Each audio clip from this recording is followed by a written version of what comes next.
They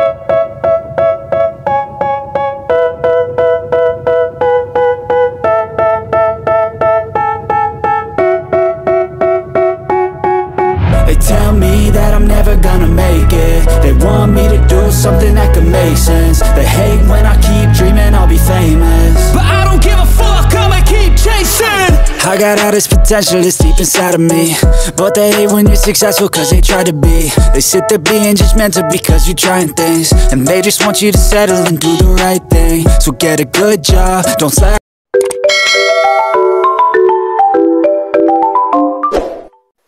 And guys, good morning, good afternoon, good evening sa inyong lahat. My name is Jayla Simoso, ng founder ng Team Kapuso. And guys, meron akong i-reveal sa inyo. Sasabihin ko sa inyo yung katotohanan. Kaya nandito ako para sa inyo ito. Basta may galap shout out sa mga Team Kapuso, sa aking mga subscribers, sa aking mga solid na nanonood ng aking mga videos. Ayan, lahat, may galap shout out sa inyong lahat. At thank you kay Lord na sa mga binigay ng mga blessing sa aming buhay. Ayan, thank you so much, Lord. Ayan, meron na akong i-reveal sa inyo about sa aking video or about sa aking pagka-demonetize sa aking YouTube channel. Ayan, thank you so much sa inyong lahat. Ganito guys nangyari.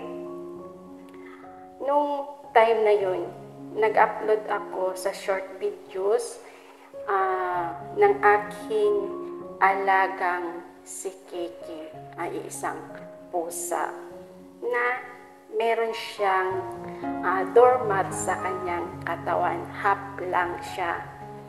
Nung time na yun, pag-upload ko ng sa short video ng sa aking YT channel, after noon, ilang minutes lang, si Lolo nag-email sa akin na isa akong na-demonetize.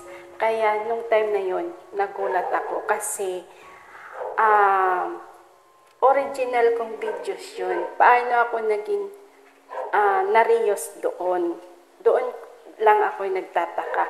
Pero hindi ako natatakot or what na nadimo ako dahil lang sa isang nariyos content na gano'n. Wala naman akong violation doon kasi original kong videos yun. Kaya guys, mag-ingat din tayo sa pag-upload natin kasi masila na nga si Whitey ngayon. At saka yung time na yun, hindi mo ba akalain na madimo ka sa iyong sariling original na video, di ba? Pero nung time na yun, kasi hawak din ni admin yung account ko. Kaya alam ni Mari nun. Tapos nung tinawagan ko si Mari, yun, doon, pati si Mari ay nagulat din kasi na-demonetize ako. Tapos sabi niya, bakit founder, ikaw yung na-demo? Sabi ganun. Sabi ko, hindi ko alam. Nag-upload lang ako ng video ni Kiki sa short video. Kaya after noon, nag-email si Lolo sa akin ng ganun. Tapos, ang nakaalam ng na-demo ako is 5 tao lang sinabihan ko. Ayan, si Bubuyog, si Bibs Darwina, kasi sila nag-play sa akin, si admin, si Daddy Katotos, at saka si Sam. Ayan, yan lang silang nakakaalam na 5. Pero si Pres hindi alam kung hindi sinabihan ni Sam. Gano'n. Pero nung sinabihan ni Sam na gano'n nangyari sa 2 days lang ako guys na-demonetize.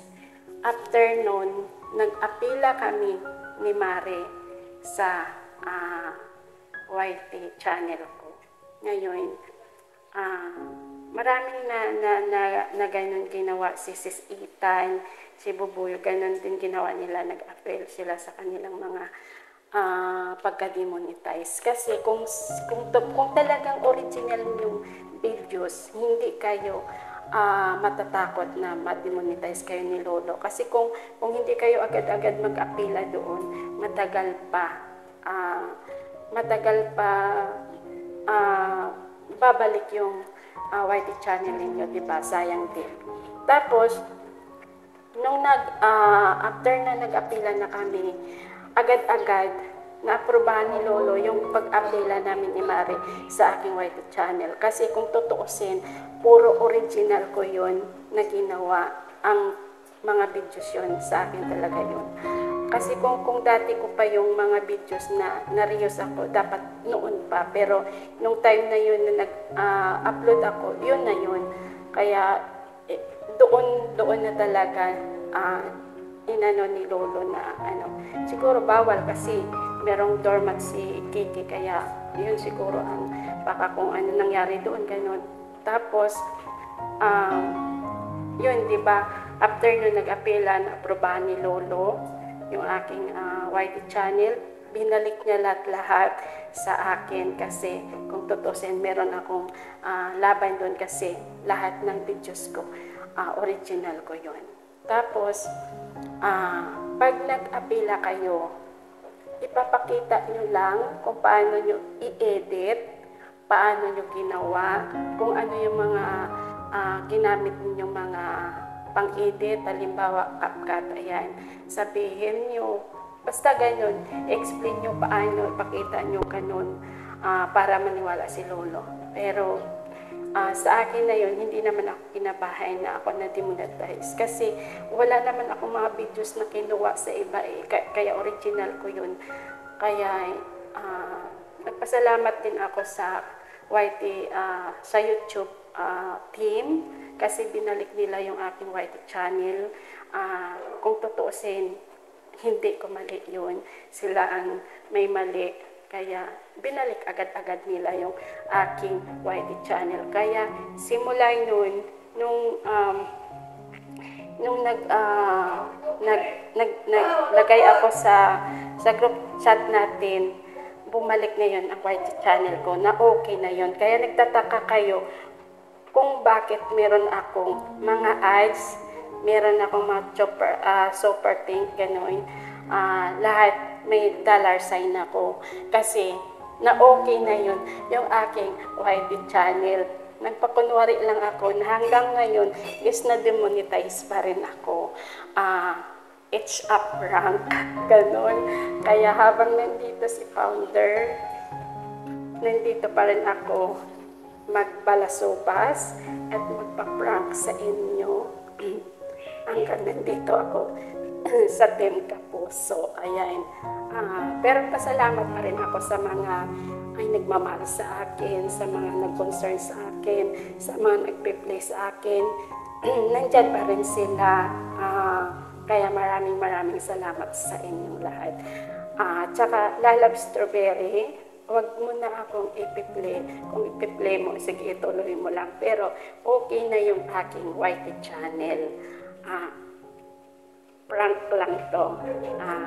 Kaya kayo nagtataka, Best Christy, nagtataka kayo. Meron akong mga $1, mga ads na meron ako. Kasi okay na yung aking YT channel. Ayan. Nagpa-prank lang ako sa inyo. Doon ko na makikita kung sino talagang solid at kung sino merong pagmamahal.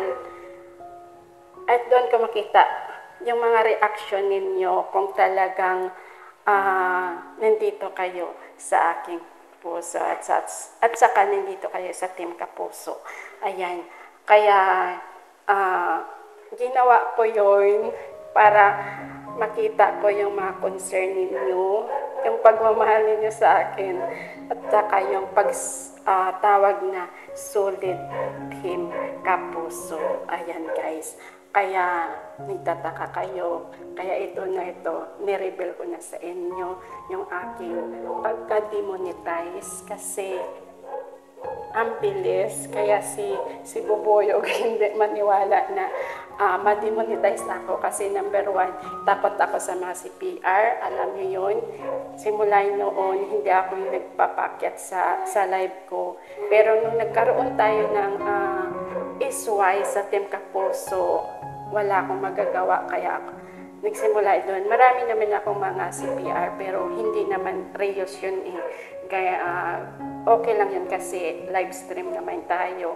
Kaya wala tayong magagawa kung ma-CPR tayo, di ba?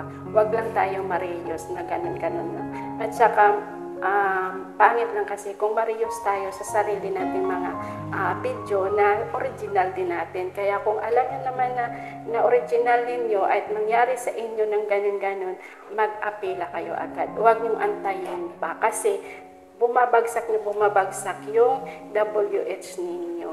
Pero yung sa akin lang, kagandahan sa akin, hindi agad-agad nauubos yung aking WH. Pero nakakalahati, nasa 2,100 something yung WH ko na tinira ni Lolo. Kasi legit naman yung mga WH ko, hindi naman boosting yun eh. Ganon. Mas maganda kasi yung pinaghirapan, matagal mawawala, pero yung bigla-bigla lang na ganon, mahirap yun. Katulad kay Diwata, kung ano man yung dumating sa kanyang buhay, ingatan mo kasi mahirap yung bumalik ka sa dati. Kung ano man yung binigay ni Lord sa iyo, kung ano ka noon, dapat ganon ka pa rin sa mga iyong mga viewers kasi sila nagbibigay kung bakit ka sumikat. Kaya wala tayo sa level na magiging masungit tayo sa mga kapwa natin. Ipapantay mo lang kung halimbawa level up or hindi man level up, malaki o maliit, mataas man or mababa, lahat ipantay mo yung level mo doon sa kanila. Kung merong sikat, merong hindi, ili-label mo din silang dalawa. Huwag kang doon ka lang sa sikat kasi kumikita ka. Dito sa isa hindi kasi hindi sa sikat hindi ka kumikita. Pero tandaan mo, kung hindi dahil sa mga hindi sikat, hindi ka sumisikat. Kasi yung mga sikat na ito, hindi kanila malilingon kasi sikat na sila. Pero ito, tandaan mo, yung mga hindi sikat, yun ang lilingon sa iyo, yun ang magpapataas at magbibigay ng inspiration sa iyo. Kaya huwag natin kalimutan kung saan tayo nanggaling. Kasi number 1, si God lang yun ang nakakaalam kung ano yung totoo o hindi sa ating buhay. Ayan. Kasi mahirap na, nasa taas na tayo, hindi natin pag-iingatan yon. Kaya kung babagsak man tayo, sa lupa din tayo dadamputin. Kaya guys, yung sa akin lang, ganyan lang masasabi ko, ipantay lang natin. Kung halimbawa ay tumaas na tayo, ililibel natin yung sarili natin sa mga mabababang kapwa natin. Huwag tayo magpapataas kasi pagka bumagsak tayo, bigla lang yan. Kaya, ingatan natin kung ano binigay ni Lord sa atin. Ayan. Saka, lagi tayong papasalamat, lagi tayong nakangiti, lagi natin bigyan sila ng halaga. Kasi kung hindi naman dahil sa kanila, hindi natin maabot yung ating kinatatayuan sa buhay. Kaya sila ang number 1 sa atin, kung ay naman aangat o hindi, basta nandyan tayo. be humble lang tayo sa kanila at huwag tayong tawag yun, yung kung saan yung kumikita tayo, nandoon tayo, huwag ganun. Basta, yun lang sa akin masasabi kasi mas maganda yung i-label natin sarili natin sa mga taong nagpapaangat sa atin. Kaya yan. Kaya wag kayo matakot kung ma-demonetize kayo, laban lang kayo kasi lahat ng pangyayari sa ating buhay, lahat ng pagsubok, kailangan natin malampasan yan. Kaya maraming salamat sa inyo at saka sa aking mga pamilya, sa aking mga kaibigan, sa aking mga nagmamahal sa akin, sa mga supporters ko rin, sa mga nagla-like, sa mga nag-subscribe, sa lahat-lahat nag-comment. Maraming salamat sa inyong lahat. Pero yung mga taong sinisiraan kayo, huwag nyo lang pansinin, idididman nyo lang, i-ignore nyo na lang kasi viewers pa rin sila. Kaya dyan nyo din malalaman kung kasi ang tao kasi na umangat, maraming buzzer kasi. Kaya kayo na lang mag-label sa sarili nyo kung tama naman yun. Kayo na lang pakumbaba na lang tayo sa kanila. Kaya ang kasabihan, ang taong magpapakumbaba, yun, more na blessing darating sa kanya. Kaya guys, maraming salamat sa inyo at saka mahaba na ito yung aking explanation. Pero it's a prank lang yun na hanggang ngayon ay na-demonetize ako pero hindi na. Okay na yung aking YT channel. Ayan, Lalab Strawberry.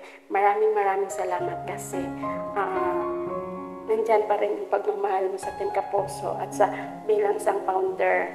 Ayan, maraming salamat sa iyo.